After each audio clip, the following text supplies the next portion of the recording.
1 Timóteo, ele explica qual era o seu chamado, a chamada de Deus, o ministério de Deus. Ele diz assim: segundo o evangelho da glória do Deus bendito, do qual fui encarregado. Então Paulo diz: há um evangelho quer dizer boas novas, de grande alegria, e este evangelho único foi por Deus revelado ao apóstolo São Paulo para a igreja gentílica, que somos nós que não temos sangue judaico nas nossas veias, nem hebraico. Então ele diz: o evangelho da glória do Deus bendito, do qual eu fui encarregado. Então, os senhores sabem que agora todas as minhas mensagens, enquanto estivermos nesta fase da igreja, desta série, tem que incluir o evangelho, a revelação, porque eu fui encarregado por Deus por isto. Eu não sei pregar sobre 7 passos à direita, 7 à esquerda, dá um para trás, vai um para a frente, acende vela. Eu não tenho este viés. Eu sou um pregador do evangelho da glória de Deus.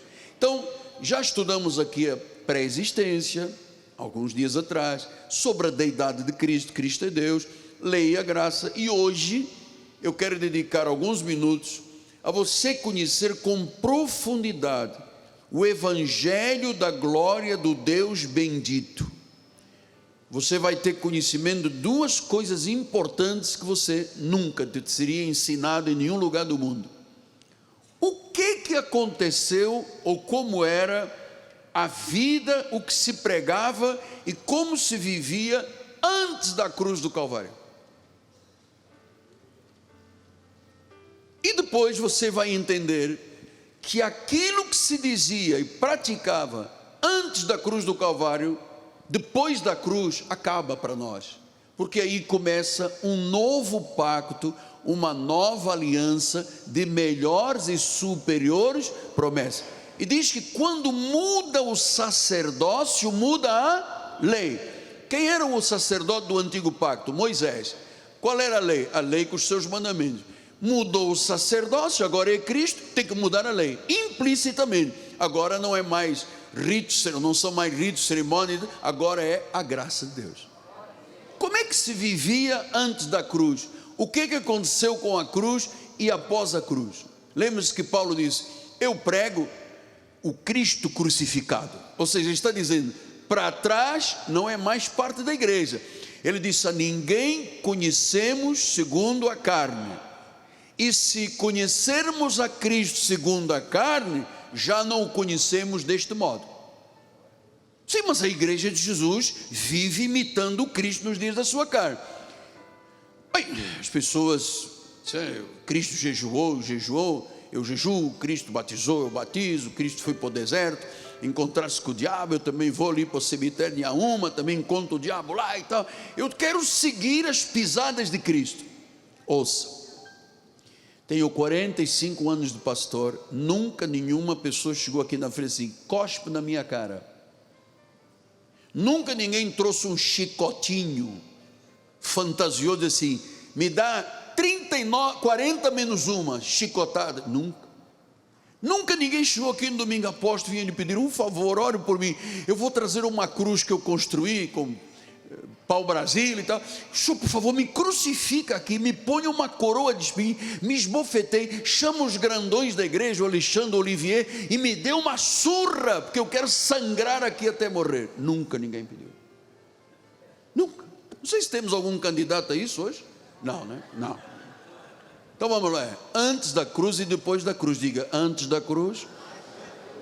Então, qual era o ênfase primeiro? São 10 pontinhos que, graças a Deus, eu vou ter tempo de lhe explicar. Antes da cruz, qual era o problema do homem? O pecado. Diz em João 1:29, no dia seguinte, viu João a Jesus, que vinha para ele e disse: eis o Cordeiro de Deus que tira o pecado do mundo. Minha pergunta, tirou ou não tirou? Então você não é um pecador, você foi. você não é um pecador. Não diga, eu um desgraçado, eu um horrível pecador, um humilde pecador. Não diga isto, por favor. Vou até pregar devagar. O doutor Gil me pediu que eu freasse um pouquinho a velocidade, para todo mundo entender isso direitinho. Antes da cruz, o ênfase era o pecador.